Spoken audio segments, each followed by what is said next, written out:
So for our last talk, we have Ian Mackay, who's presenting on accessible trails and the outdoors. Hopefully I said that right, too. It's Ian Mackay, but you're really close. Okay. Oh, you might want to bring it a little closer. Okay. All right, guys.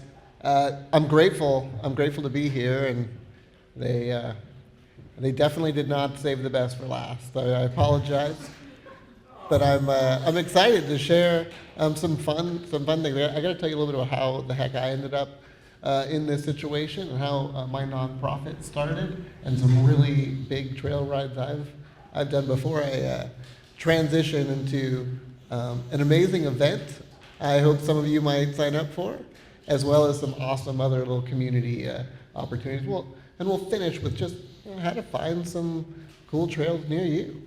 But all right, let's do it. All right, so in 2008, at least the first half, I wasn't paralyzed, and I was a biologist as my background. I was going to college to kind of be, I really wanted to be a field biology professor, maybe at like a community college level. I wanted to take people outside. I wanted to go, bring them on trips and teach them about plants and, just how awesome the outdoors is. But instead, I was riding my bicycle home and went a little bit too fast and went headfirst into a tree. And so I then spent, you can go ahead and click. I then spent, first, this picture over here on the left, I never saw that until like 10 years after I was injured. It was crazy to see myself, on the ground at that moment. But I remember hitting that tree head first. My helmet broke, but I was still conscious. I was looking up into that tree. I realized I couldn't feel anything, and then they airlifted me to a hospital where I spent the next 3 months kind of learning how to be a paralyzed man. Miserable, right? I mean, come on, guys. We've many of us that have been paralyzed. It was really depressing. I was super happy in school and had friends and relationships, jobs, and all of that was gone. And so I instead had to move up with family to Port Angeles, Washington, and I'm really grateful that I ended up there. All right. Let's, I guess first I want to say, I was really depressed, and I was trying to find an outlet. And go ahead and click. And kind of three things happened about a lot of times you're sitting in the bed in that hospital thinking about a lot of things. Forgot about that slide. You can go ahead and click through. But three things happened, and first I met another quad. This is Todd Stobelfelt, affectionately known as the Quad Father. But he was really living. He had, he had a job. He had a relationship. He had independence. He had full control of his life. And it was something I wasn't doing early on. And I realized I needed to get off my ass and start doing some fun things. And so the next thing that happened was I got access to a phone. I still am trached. I rely on a suction machine or a cough assist to help me cough, help me clear my throat. And if I wanted to go out alone, I needed to be able to call people and have them come and help me in a pinch. And so I got a phone. I got access to to reaching out to others. And the other thing I did was I found a little bike path just a third of a mile from my house called the Olympic Discovery Trail. And soon I'm out there every day, and I'm trying to spend as much time as I can. And I'm seeing the seasons change. I'm seeing the first goldfinch come in for the year, or just seeing the first crocus pop up. I was experiencing the world again, and then I'm seeing, okay, how long will my battery last? I was really fortunate to be in a wheelchair that had really efficient motors, and I could do like about 30 miles. And within a year or so, I had covered every inch of that trail, and I wanted more. I wanted to do something, that kind of brought me back to the passions of before I was paralyzed. One thing that I'd kind of gotten involved with was bike touring. One of my professors and some of my fellow students had really this passion for long rides on bikes. And at first I thought it was crazy, but I road crewed for one of them, and it was awesome. And I really wanted to ride it myself, but I was paralyzed before that could happen. And so what I did was I reached out to that professor. Go ahead and click. And in 2016, I kind of organized a ride where I could ride from Port Angeles up into Canada and then all the way down into Portland. It was, what was it, 270 miles or something like that? I can't remember what it says down there. Okay, but it was awesome. It was over 10 days, and I was sitting there with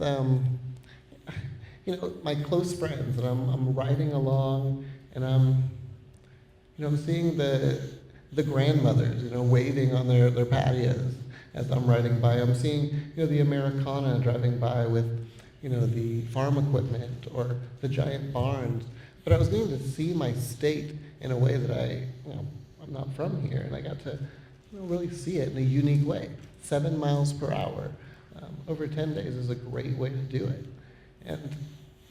And I was really doing something that I had always wanted to do before I was paralyzed, and just doing it in a different way. And I think I realized that was important, and that I needed to embrace that. And so, I met a lot of other wheelchair users along the way, and I think Denise back there was one of the first folks I met. Shannon, I first met her along that ride, and many others. But I after it was all through, I had to talk with a lot of different news stations. I was invited down to the governor's office to talk with Inslee about just how to make the state kind of more accessible, and I really partnered with bike clubs and bike organizations, because the infrastructure that they utilized also worked really well for us wheelchair users. And it just kind of meeting people in public policy made me want to do more. And so I then, what happened was a couple people that were really intrigued with my story reached out to me afterwards, and they had a law practice, and they wanted to have me start a nonprofit so I could do more of these and just advocate for chairs to go have fun, go do some neat things out there. And we started a nonprofit. Go ahead and click. I'm going to turn just a little. Yeah, and so Ian's Ride was formed. And our mission is kind of threefold. It was technology that kind of got me outside first. So I work with Apple to continually improve, hands-free tech.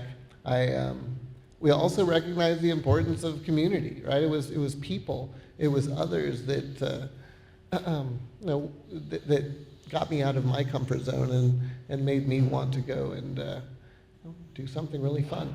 And then, of course, the big thing was just outdoor access, making it more accessible outdoors, and creating opportunities for people in chairs just to go have some fun.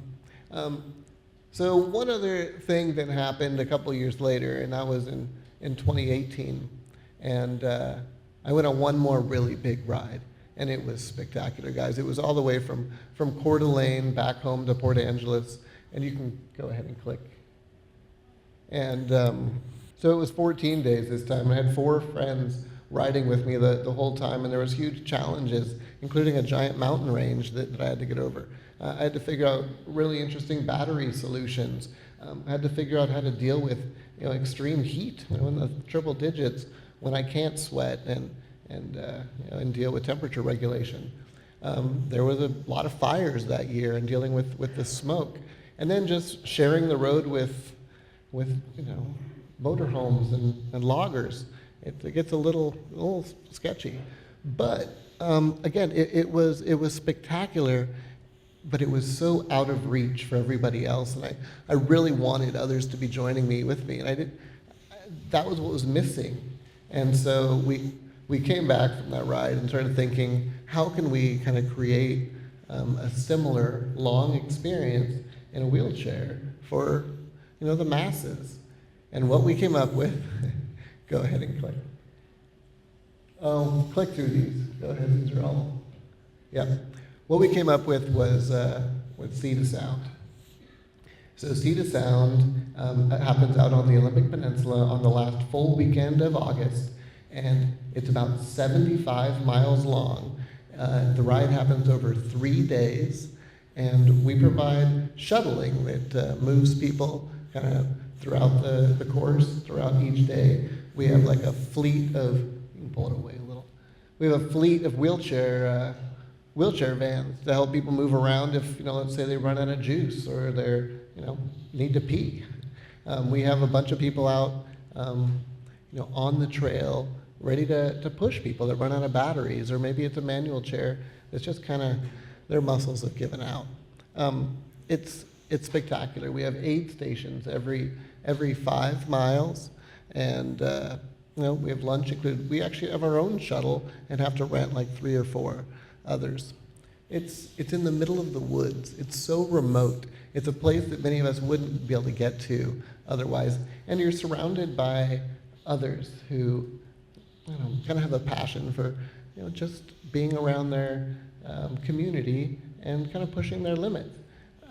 We have much of the geographic community of Port Angeles and Sequim out there on bikes, those able bodies that are not participating in chairs. And it really kind of creates this, this kind of bond between, that community and the wheelchair community where they really want to see everybody finish and everyone succeed. And, because of that, they become close friends and they're invested in the success of each other. And I think that makes for a pretty awesome experience. One really cool thing that we've also been able to do is just to kind of elevate the voices of the people out there regarding their needs and their experience in a chair on trails throughout Washington State. One way we do this is we bring out dignitaries. So we bring out people who are putting a vote somewhere. They're maybe a mayor, maybe they're part of the governor's office, maybe they're a county commissioner, but there's someone who at some point is going to make a decision. They're going to be a decision maker on the trail. But we put them in wheelchairs, and we go out there and they spend at least 5 miles to go have that experience. They recognize how important it is to maintain surfaces and not to keep things bumpy and full of roots out there, root cracked. We have like a photo booth. We have a fun zone so that you can really decorate your wheelchair or your bike, and it's pretty neat. But one other thing is I want to show a couple pictures here. Go ahead. And it's, again, I mentioned the community support, so just getting people out to help. And the trail is so beautiful, guys. Day one goes through kind of the woods, and you're surrounded by these giant old trees. And day 2 kind of goes through the city of Port Angeles. And then you're on the water, on the waterfront trail, and you're going through farms. And you finish on day 3 kind of through Port Townsend, and it's a dirt trail, and it's incredible.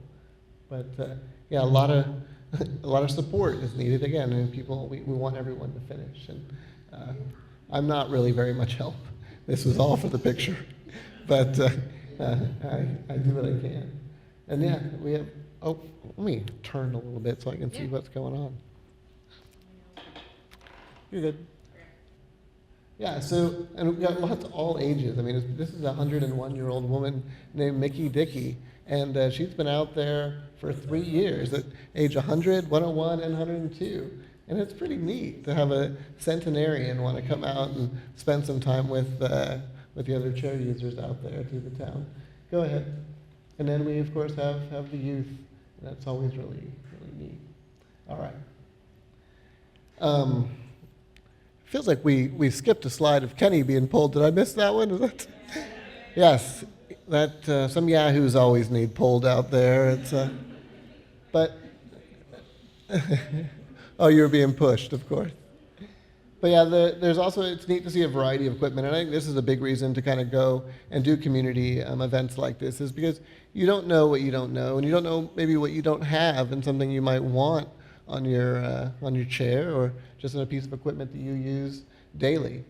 It's really neat to see all these different people using different pieces of equipment. Go ahead. Sorry. And yeah, there's people with developmental disabilities who are being pushed or ridden or being pulled by a bike. Go ahead. And yeah, people in scooters pulling their dogs. A lot of service dogs that'll go out there and get pulled. Hand cycles. Go ahead. Yeah, and then this is just a big finish line shot. But I do have a little short video.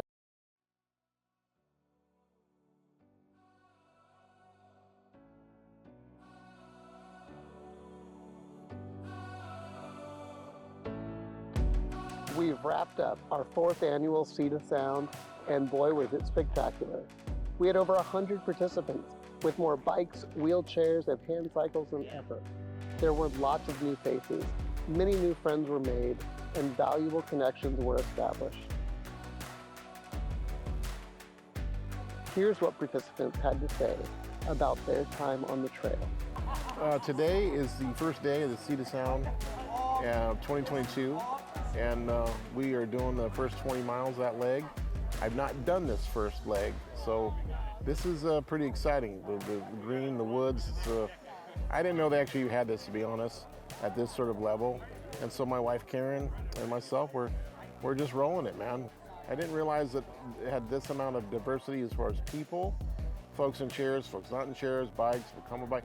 This is rad. But whatever Ian does is rad. So I'm just blessed to be here.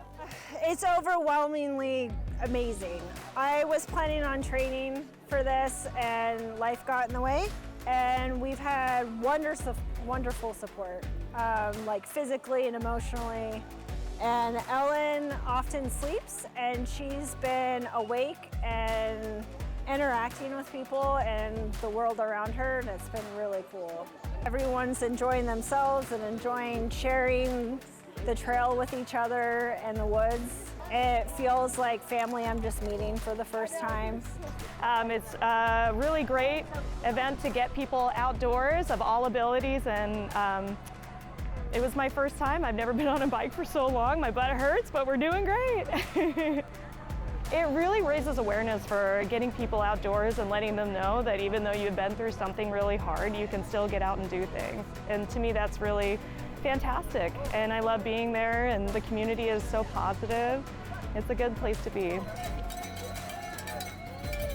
We are so grateful for everyone who joined to help make this the best year yet. Next year will be even better. Mark your calendars for the last weekend in August 2023, and we hope you'll all be out there to join us on the incredible Olympic Discovery Trail. That was all just a shameless plug for registration. It is now open, and we do have a lot of fun, and we also even have lodging scholarships. We recognize that's one of the biggest challenges is expense. You know, transportation and expense are very difficult. We're out there, we're kind of remote on the peninsula. Lodging is expensive. If you guys want to join and that's the obstacle, let us know, and we're going to find a way to help you. Okay, I want to tell you a little bit about just why the heck to get out there. Go ahead and click. Yeah, so I think a big one is, often just feel better when you're outside. Staring at screens all day or having walls that just start to come in on you can be bad for your mental health. Just go outside. Go ahead. Right. Exercise and sunshine are good things and often lead to better sleep. Go ahead. So this one, especially with trails, right? With social connections. I've met so many people out there, and I think that's important to meet your community and kind of be more involved. And then, the creativity. Let your mind wander. You don't have to just be cooped up all the time. And then finally, for me, I go out because I get really spasmy. My spasms get terrible and I need to bounce around a little bit. And it really helps. Similar with my respiratory issues. Bouncing around can kind of loosen things up. And if I have a bunch of gunk that won't come up, a ride might often help. All right, I want to talk a little bit about some other cool little community group rides that we offer and that are available. One that I should shamelessly plug right now happens, I believe, is it June 23rd? We have the Here and Now Project 5K. And you want to go ride with a bunch of folks on a short little 3.1 mile ride. That is wonderful. Go to the Here and Now Project website to sign up. But yeah, these are all events that we're putting on each year now. And big shout out to Denise in the back, who has helped make these a reality. But these are all dates, and I'm going to talk about each one quickly. But we wanted to do them in a variety of places, right? Again, we recognize people have a hard time getting around. And so maybe if something was in their backyard, they might be able to join us. But let's go right ahead. So yeah, Ride the Foothills. We just completed this on Thursday, and it was a lot of fun. So this was the Foothills Trail, kind of between Ording and Buckley. And we just get a few people out there. I think we had up to 12 on this past Thursday. And we go ride something like 9 to 13 miles. It's about the distance many of the chairs can do, even with older batteries, and it's should be accessible to most. And let's go to the next one. Oh, I used an older picture from last year, and this event is just coming up next month. I can't quite see it, but I think it's June 20th. And yeah, I mean, that one is really neat. It goes between Snohomish Library and Getchell. We get to stop by a lake and go head out on a pier, which is always really nice, and you just see a lot of beauty. We also include aid stations along the way. They only really have food and snacks and some little things, but it's fun. All right. So this is a really neat one, a Ride to Homa. This is Mount Rainier, and we've been doing this for 8 years now, and we just get a bunch of people up and go kind of explore paradise on Mount Rainier. And it's a lot of fun, and you can see the date. And all of these rides with more information can be found at iansride.com. Let's go to the next one. So another national park, one really neat thing about partnering with the national parks is that we're able to recommend change. And we're finding that over the years, they are listening, and we're getting more access, and we need a lot more. But we've developed really good relationships with the park. But this is up on Hurricane Ridge out on the Olympic Peninsula. Go ahead. And then Ride Lake Sammamish. It goes from Redmond to Issaquah along the East Lake Sammamish Trail, and this takes place in October. And yeah, thanks again, Denise, for putting those together. All right, I'm going to kind of conclude here a little bit with just how do you find some neat trails near you? And I think two really valuable resources you should know about is TrailLink, which comes from the Rails to Trails Conservancy, and Washington Trails Association, so WTA.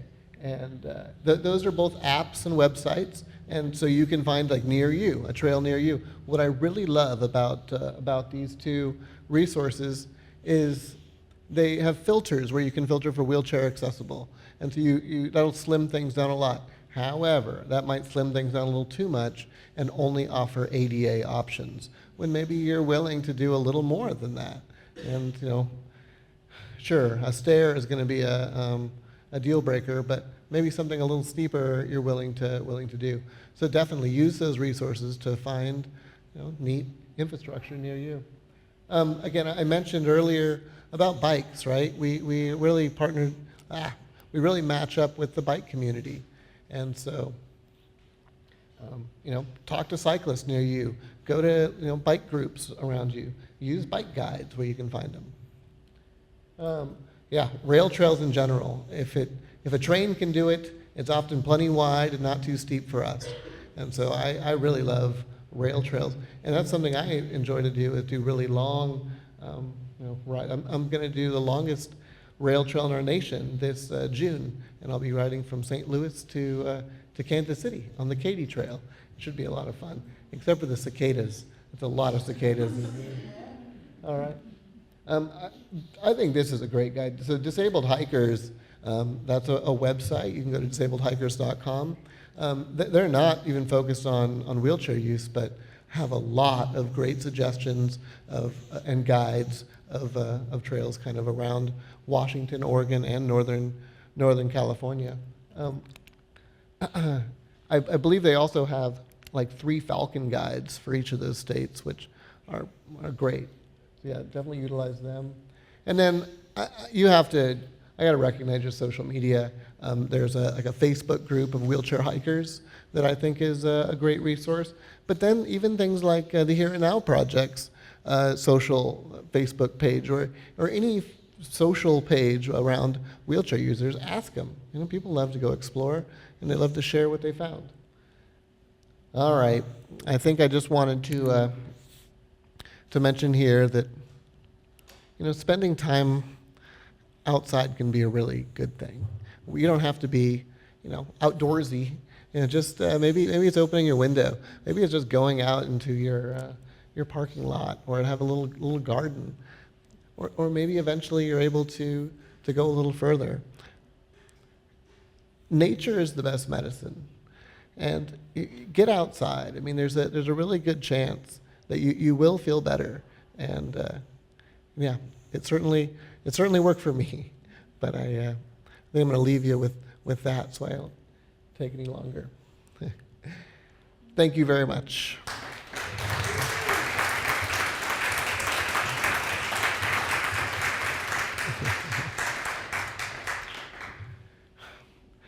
Greg Jacobs. There's one story, I've known you for a long time, and interacted a lot, but there's one story that he told when he was out alone at a stoplight, and there was a crosswalk, and he was trying to figure out how to get this crosswalk right to go. Tell that story. Yeah, so you know that's a challenge, right, guys? I mean, we want to be able to be independent in the outdoors, and I'm paralyzed from the neck down, right? I can't move much of anything in the arms. And how the heck do you hit one of those buttons? How do you cross the street? And so what I would do, this was crazy. So I put my feet up, I'd elevate my feet, legs all the way as far as I could, and then I would tilt way back, and I'd get to where I could, you know, just turn and smack that button with my feet. But the problem is that I could not tilt down and move my feet down fast enough to get across the road. And so I usually could at least tilt or be tilting while I'm moving, and then I'm driving across the street like a battering ram with my feet out, and it certainly isn't elegant, but it's a way to get across the road. But I think that's another fun thing, right? It's problem solving. It's finding those ways to be independent. You know, I think many of us, whether we're able-bodied or disabled, have tons of barriers. Find ways to get over them. Go do something. Go push your limits, and I think we're all better for it. Yes.